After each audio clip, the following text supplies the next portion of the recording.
On today's edition of the Locked On Eagles podcast, we're going to discuss the potential missing piece on defense this Sunday against the Rams and Fletcher Cox. Can the Eagles live without Fletcher this week? Plus a potential shootout in LA against the Rams. LOE 3, all that and more coming your way on this Friday edition of Locked On Eagles.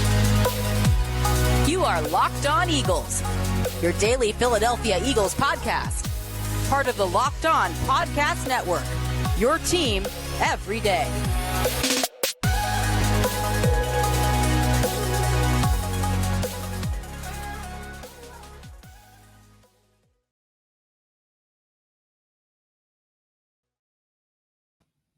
The Locked On Eagles podcast is sponsored by Prize Picks Daily Fantasy. Go to prizepicks.com/LockedOnNFL and use the promo code LockedOnNFL for a first deposit match up to $100. We thank you so much for making Locked On Eagles your first listen each and every day, Monday through Friday, right here on the Locked On Podcast Network. Your team every day. Louis DiBiase, Gino Camilleri joining you as always. The Birds trying to get to 5-0 this Sunday in Los Angeles against the 2-2 Rams. Gino, we're going to continue to preview that matchup on today's show. And something we got to get into is on the injury report, Fletcher Cox has not practiced all week dealing with a back injury. Does not look like he's probably going to go on Sunday. So that means more Jalen Carter, more Jordan Davis, especially more Milton Williams. Fletcher's been having a career rejuvenation this year. Not that he's been bad over the last few seasons, but this is the best he's looked in a long time. So I think this is obviously not ideal against a really good passing attack with the Rams, not having one of your best interior pass rushers. But at the same time, I don't know, Gino, like as good as Fletch is as he's been playing right now and as important as he is, I think this is the one position they can afford to lose, like compared to like slot corner. This is the one spot I'm not really sweating, at least at this point of the season. Sidney Brown is also going to be out of this game. It looks that sucks. like Britton Covey is questionable right now with a concussion. Marlon Tuipulotu is also going to be out at that interior rusher position. So it's a big day for the young kids. It's a day for those puppies to become some dogs. And they already are some dogs. They're Georgia Bulldogs, and they're competing to be two of the best defensive tackles in the National Football League. But what I mean by that is that in these moments where those guys that have been there for 14 years, i.e. Fletcher Cox, the people that you are going to replace them with, Jalen Carter and Jordan Davis, what better time than the present in a huge game, Lou? You talk about it. Cooper Kupp is going to be back. We feared on this show that he was going to play. And without Sidney Brown, it's going to be tough. But let Jalen Carter go for 60 snaps and say, impact this game every single snap. And the thing about the Rams, they are not great up front. They're one of the worst pass blocking teams, according to multiple sources, Sports Info Solutions, DVOA, ESPN, and the Eagles' best part of their team is that front. And not just the interior guys that are going to have to step up. We'll probably see a Jomo dress for that first time. Contavious Street will probably take more snaps. But how about guys on the edge, man? Like, it's going to be a big week for Hassan Riddick to step up and Josh Sweat. Those guys should step up in a huge way as well, knowing that they don't have arguably the anchor of their interior so far this season. Yeah, I think it's time for the edge rushers to really step up. And the good news is they had their most complete performance last week against Washington as a whole. It was the best game Brandon Graham's had this year. Very high PFF grade after that win. Josh Sweat had a career-high 9 pressures and a sack. Hassan Riddick, it's his first sack of the year and 7 pressures. So they're coming off their best game of the year. They need to finish this week for sure. They need the most out of Hassan, Brandon, Josh, especially I think maybe you use Graham a little bit more inside. Maybe there's more Nolan Smith in this game. Again, they're still fine without Cox at defensive tackle. I think, honestly, I've been wanting more snaps for Carter, Davis, and Milton Williams anyway. But I think on the edge, it's time for those guys to step up and just really go off like they did last year, week after week. I totally agree. This is the game where they have to step up. And it's been a downward slope for the Rams since they lost their bookend tackle and Andrew Whitworth to being one of the better guys on NFL Network. I love his commentary. Stafford's hurt, by the way, too, Gino. Matt Stafford he has a hip 100%. injury. He has a hip injury, Lou. And the one thing that I think Washington did a good job of last week, especially Sam Howell being a young quarterback, is knowing that those Eagles edge rushers love to get upfield, and he would take advantage of that. Look at how many times he escaped the pocket, or, I mean, heck, even Kirk Cousins at times was able to take advantage of that, and Baker Mayfield. But Matt Stafford, this is going to be the equivalent to Mac Jones, And our friends D-Mac and Travis over at Locked On Rams, they said that Sean McVay, he doesn't do a lot of that quick game. Like Matt Stafford, he does hold on to the football. And they said one qualm they had with him was having to get that football out quicker. Yeah. You talk about a recipe for disaster if you're an opposing offense. You have to hope. You have to hope. Because, frankly, if they hit home and Cooper Kupp gets in space and Puka Nacua gets in space, which Sean McVay is going to scheme them open as much as they are going to win their man-on-man matchups because they are two very good wide receivers. You know Kupp is going to be itching to play his first game back. That interior and the edge has to hit home. But more than anything, they have to get to him early because you have to not allow them to go to their run game, get their run game going where they can become balanced. Because if you can get to Stafford early, get a couple 3-and-outs where they look to pass the football and they get behind the sticks because they miss a 1st and 10. That's where turnovers happen, right? That's where turnovers happen, and that's where you get good field position, and that's where you're going to take advantage of time of possession, which the Rams are right there. They're right behind you. I think they're averaging around 33 and a half minutes per game. That's what you have to do. I feel like the Eagles have to do what maybe teams that are playing Philadelphia do and try and take away the amount of drives from Matt Stafford. Because if he can just throw the ball downfield all day long, I'm sorry I'm getting long-winded, but that's the recipe for the Eagles to lose. If Matt Stafford is upright, that's how you lose this football game. I will say, too, the secondary needs to buy the pass rush time, too. The annoying part is I think sometimes this front four gets some blame for not getting there fast enough, but I don't know how it's realistic, even against a bad offensive line, for this defensive line to get there with a four-man rush in half a second. So the secondary needs to get these quarterbacks off their first read. They have not been able to all year long. They need a bigger game from Darius Slay, who's not been great the last few weeks. James Bradbury. Gino, you mentioned Sidney Brown not going to play in this game. Not ideal considering Cooper Kupp lives inside a lot. Puka Nacua has been playing well in the slot, even Tutu Atwell. So it's a team effort. Again, the secondary has to help the defensive line. The defensive line has to help the secondary. Not ideal that they're not going to have Fletcher Cox, but at the same time, they have enough talent still to hit home. And Gino, honestly, I think this is kind of a sign for the rest of the year that Fletcher, as good as he's been, and you want him on the field with how well he's played this year, you have to lower his snap count like they did last year. You want to keep this player healthy all year long. He's been playing a lot more this year than he did last year.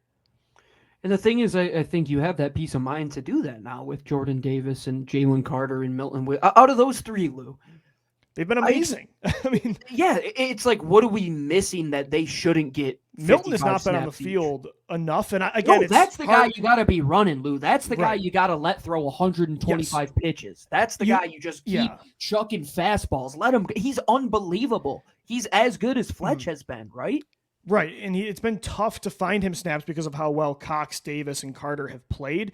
But Milton, when he's been out there, has been as efficient as those three. Absolutely. I mean, PFF has him, I think, right now as a top 5 defensive tackle graded against the run. So I do think when Cox comes back, that snap count with him and Milton, I think, need to even out a little more. Because Carter and Davis have still been heavily featured, but I think it's Milton and Fletch that need to even out. Not 50-50, but I think it needs to be closer percentage-wise than it's been, at least when it comes to snap counts each week.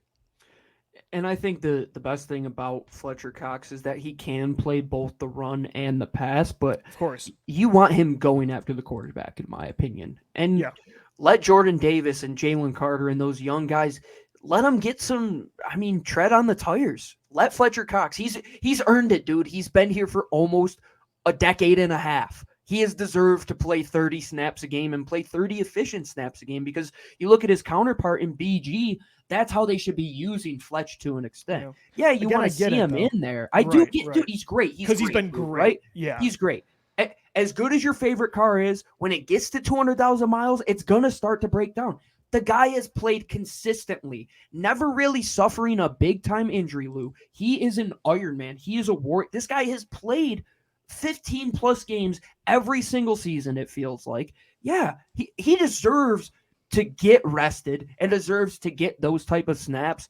But as good as he is, it's hard. But you have Jalen Carter and Jordan Davis and Milton Williams and the collection of the linebackers that you're now going to be able to have Nakobe Dean back soon. And there's ways to circumvent having Fletcher Cox on the field for 100% of the defensive snaps. This isn't 2019 where Malik Jackson is hurt, Timmy Jernigan is hurt. They don't really have anybody else, and you need Fletch to play 70% of the snaps. You have, and Tui Peloto's not playing in this game, but when he's healthy, you're very deep. This is maybe the deepest position you have on your roster. So, yeah, a little less snaps for Cox, even as well as he's playing, I think, when he comes back. Not going to play most likely in this game against the Rams. And, even look at the injury he suffered. It's the old man injury. He hurt his back because he's been playing so much. He got an epidural, man.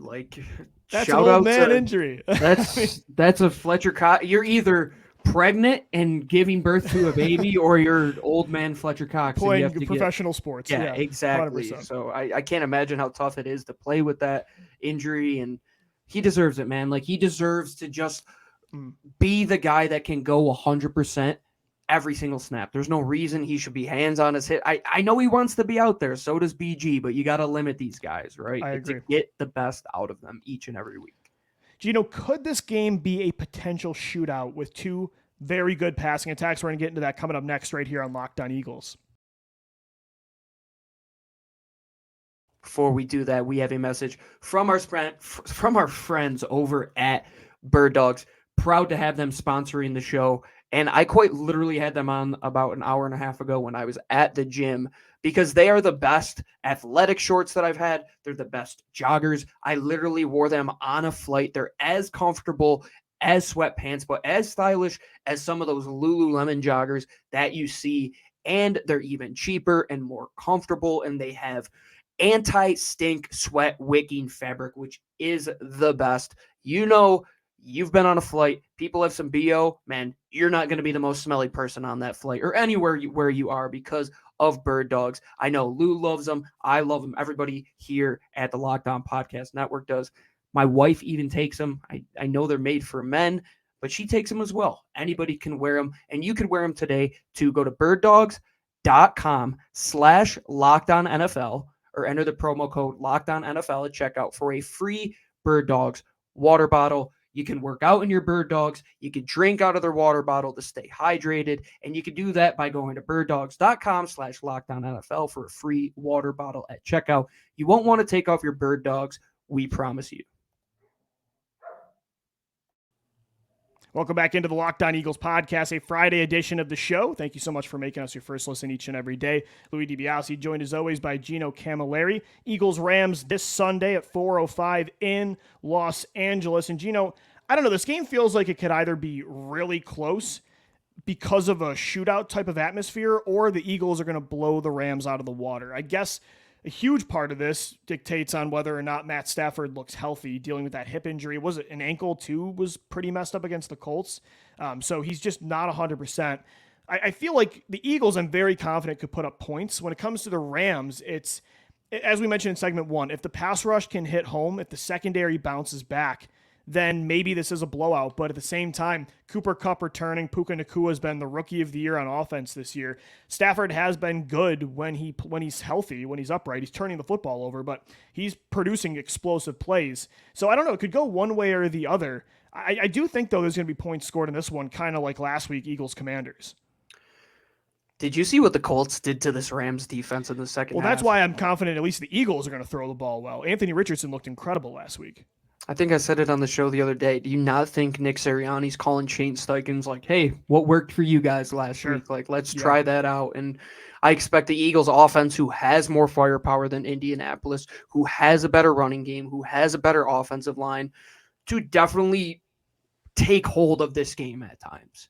And the thing that you have to hope on the other side is that the Rams don't do the same with their offense, which it is an explosive offense. We know that. Stafford's numbers, they don't look incredible, but when you see him on tape, he is playing as good as ever with a bad offensive line. And that's the thing. I think the Eagles' defensive line versus the Rams' offensive line, that's what this game is going to come down to. Because if you can hit home and the pass rush or the back end via the pass rush can hold them for around 2.5 to 3 seconds, it's going to be a tough task. Darius Slay is going to have to step up. We'll see how James Bradbury steps up this week. We'll see what their plan is in the slot. I'm assuming they keep James Bradbury outside like they did. I see, Gino. I would want Bradbury inside this week if Kupp is playing a lot. I know they said they like. Would you shadow Kupp with Slay? Yeah, I mean, maybe. I don't know with how well Puka Nacua is playing, though, too. I might just be comfortable saying, because both of them are going to play, I think all three of those guys are going to rotate inside, right? Mm-hmm. Atwell, Nacua, and Kupp, because all three of them, I think, do their best work on the inside. I would keep Bradbury in there with no Sidney Brown this week. I know they liked what they've seen from Roby the last few days since they've signed him, but I don't know. To me, it's Slay on the boundary. Unfortunately, keeping Job out there, too, and probably Bradbury inside for one more week. So what they did in that first half of the game last week, because this is the matchup, didn't really work. Like exactly with a team like I would say Washington or Tampa Bay, where they have receivers that are great that play inside, but they don't always play in the slot. This is the matchup where I say Bradbury's got to be in there because I think the majority of the snaps, their best player is going to be inside, or one of the two. Or yeah, definitely. Right, I like. Yeah. I don't mind that approach. I don't mind it, and then try your best. I mean, you're going to have Reed Blankenship back. Justin Evans should be back to help alleviate something in the back half there. But it scares me to death, man. Like, how explosive can they be now with Cooper Kupp back? But the thing is, if it does get into shootout mode, Lou, we saw that last week. Jalen Hurts went blow for blow against the Washington defense that would probably say after watching them last night is on par with what you're going to get against the Rams. And they have a dominant interior. Take away Aaron Donald. Like, don't let him ruin the game. Jeff Stoutland. That's key. Big game for him when it comes to game playing at right guard. No Cam Jurgens. That's a big matchup. And as much as we say we got to keep Matt Stafford off his feet, Jalen Hurts also has to remain on his feet. And by that, I mean he has to remain in the pocket and not scramble because, frankly, he's better in the pocket. He's not as good outside of the pocket. We know that he hasn't been explosive when he gets outside of there. His numbers aren't as good in interior pressure. And you're going against one of one, the guy that we compare Jalen Carter to, who we are saying Jalen Carter is the next this guy. And you are going against this guy being number 99. And did you see, Lou, this will make you laugh, who had on the number 99 practice jersey to be the guy that they had as Aaron Donald and scout team? Well, it better have been Carter. Brett Toth. Oh, my God. I knew that would get that might have been the last guy I'd pick to be Aaron Donald. Oh, 100%. No way you're going to get a good look. No. Nobody in the league could give you a good look for that guy. Gino, it's interesting, though. I do feel like this is a game Hurts needs to be better outside the numbers. He needs to be more explosive as a runner because if Aaron Donald has success, I mean, of course, Jason Kelsey's the best center in football. You've got him going up against Donald. But if they find a way to get Donald matched up one-on-one at times with Sua Opeta, that's going to be concerning, especially in Opeta's first start in a while at right guard. So Jalen's got to be better outside the numbers, evading that kind of pressure. PFF says Donald has the only guy that has more pressures than Jalen Carter this year. It depends on who you ask. Next Gen Stats says Carter is ahead of him, but either way, that's a key matchup for sure. And Jalen did talk about it. Him and Brian Johnson were both asked during their press conferences about his rushing this year so far, why the numbers are down, and both of them kind of alluded to there's less designed runs. They're playing it safer. I think teams are honing in more on him in those RPO situations. So I think this is a game, though, maybe you need to rev it up depending on how that matchup with Donald is going.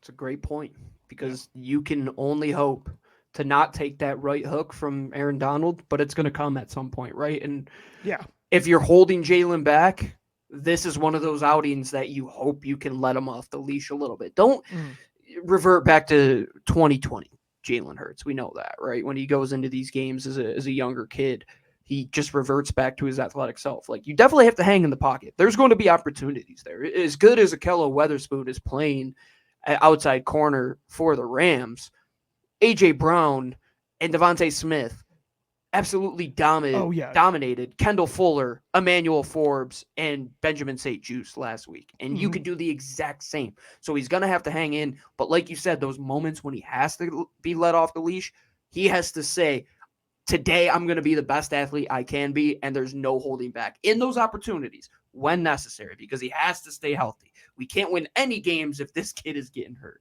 And that's a lot of the reason why I would say they have held him back a lot of the time the first 4 weeks. Gino, as you mentioned, as you alluded to with the receiver matchup against their corners, from a pure talent perspective, outside of Aaron Donald, the Eagles are so much more talented on offense than the Rams are on defense. According to their EPA numbers, I mean, the Rams are bottom 20 against in pretty much every category against the pass and against the run. I will say we're talking a lot about the passing game this week, but this could be a DeAndre Swift game. The Rams are not a great rushing defense. How do you stunt Aaron Donald from getting to Jalen Hurts?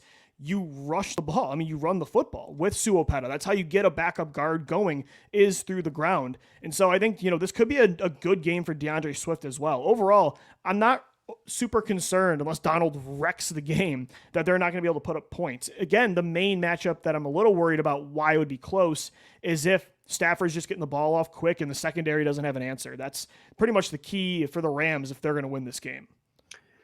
What is the approach the Eagles take with Aaron Donald? Is it the approach they took with Micah Parsons last year? I was thinking the same thing. Do you just don't block him? I don't know. You don't block him and read him? That's what I'm saying. He's too fast in the middle of the field. Because Are the you thing going is to with read Parsons, 99? No way. Yeah, the thing with Parsons, it was tougher because, he's on the edge and you do make him read and make a decision. But with Donald, I don't know. He's right there. He's right in your face already. I don't know if I want him untouched.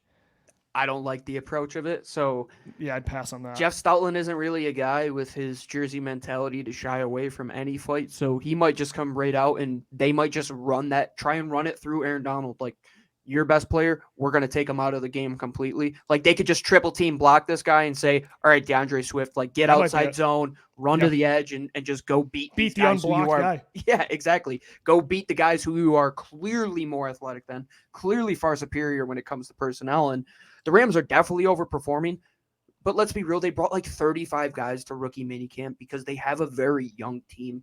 They have definitely overperformed. They almost blew one of the worst comebacks in the entire NFL this season and maybe ever last week to the Indianapolis Colts. If the coin flip went a different way, much like the Eagles, they might have lost that game in OT, but this isn't one that I am looking at as easy.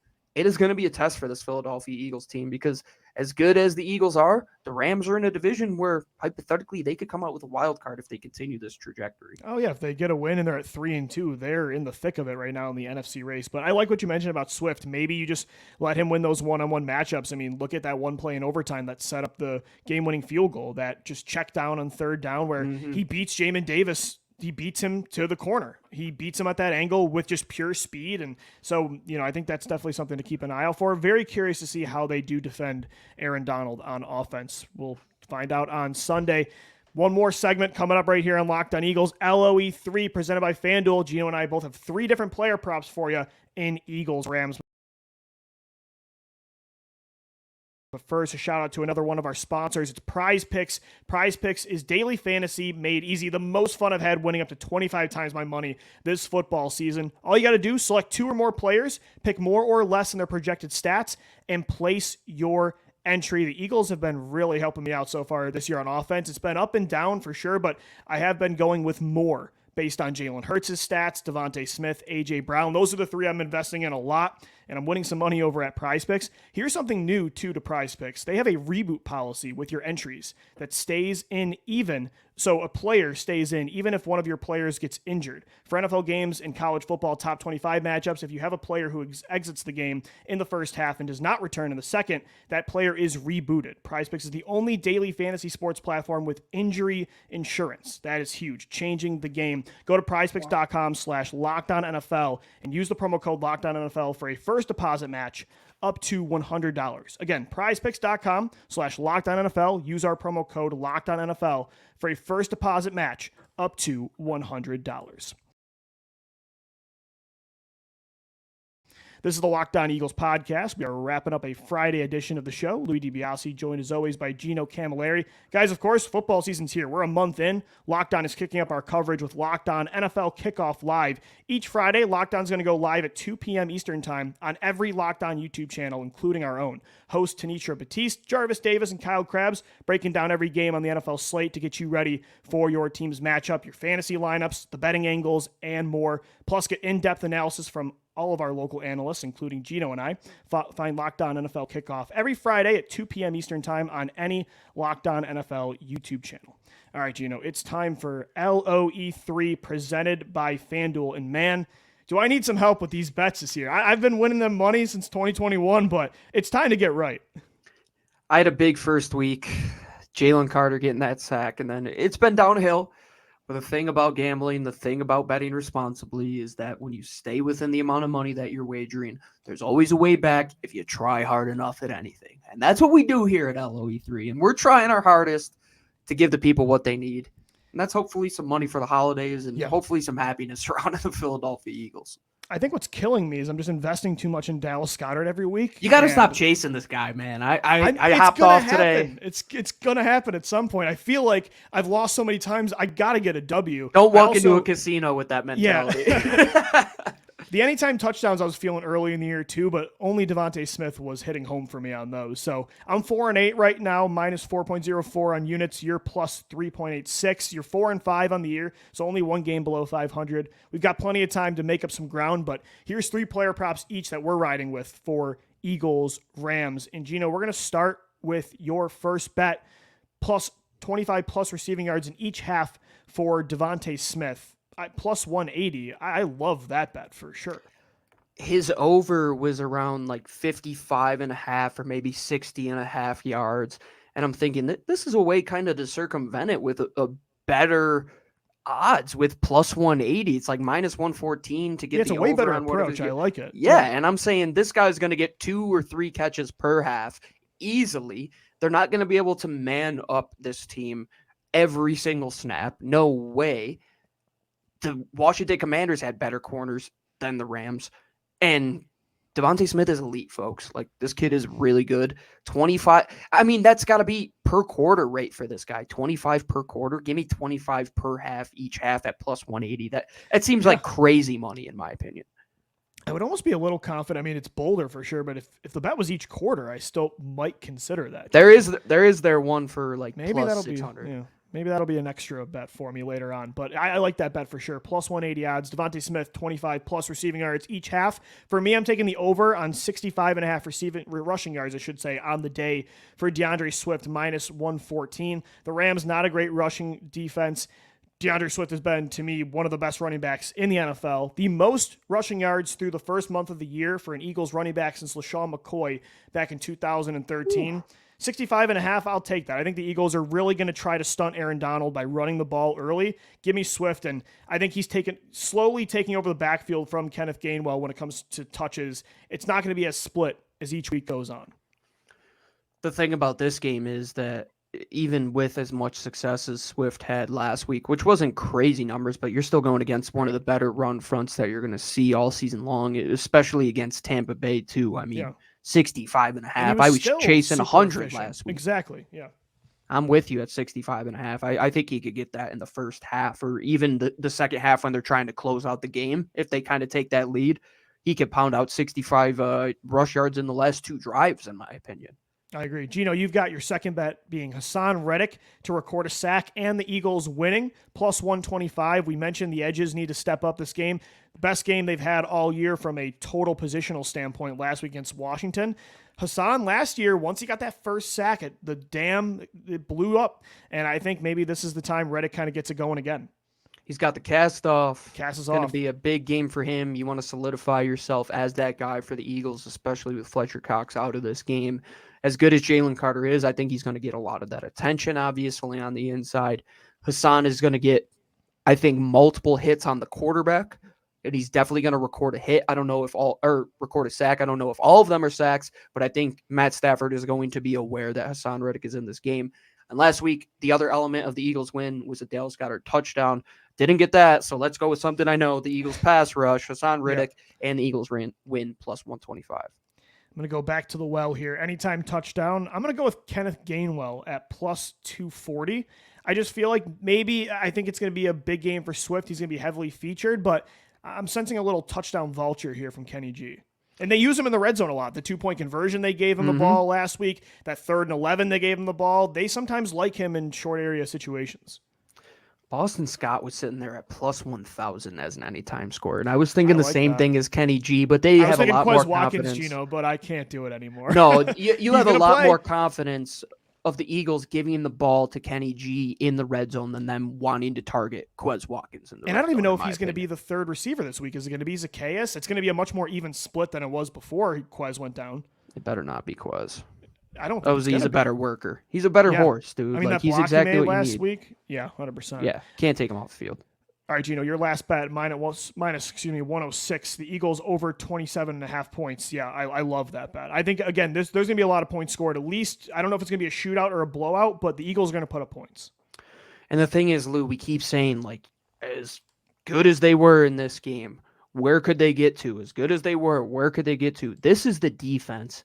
As good as Aaron Donald is, and as good as some of the guys they have on the team have been playing, this could be that game where we're like, yeah, the Eagles just absolutely dominated. They are a better football team. This is a game that before the season started, they knew they were going to come in here and dominate, and that didn't waver in their mentality at all, even with some guys out of this game. 27.5 points. That's below their average. They're going to 30 already twice, right? Yeah. I mean, 25 plus. They put up 25 or 34 in each game. They're on fire right now when it comes to scoring points. And this could be the game that late in the game, Matt Stafford is even trying to battle them back in, and you get that late weird Brandon Graham fumble from Brandon Cooks to return to the house in that 2017 game, which ultimately got them at 40-something points. That game is one of the all-time great games we need to talk about, Lou, at some point this summer. Eagles-Rams 2017. What a fun game that was, and I think we're going to get something close to it this time.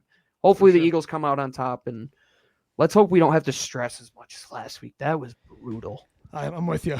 I'm speaking of stressing. My last bet, I'm going to stress over because I keep going back to it and I keep losing. But I'm going with the over on Dallas Goedert receiving yards. I can't trust this guy. There's going to be a Dallas Goedert game. There has to be at some point.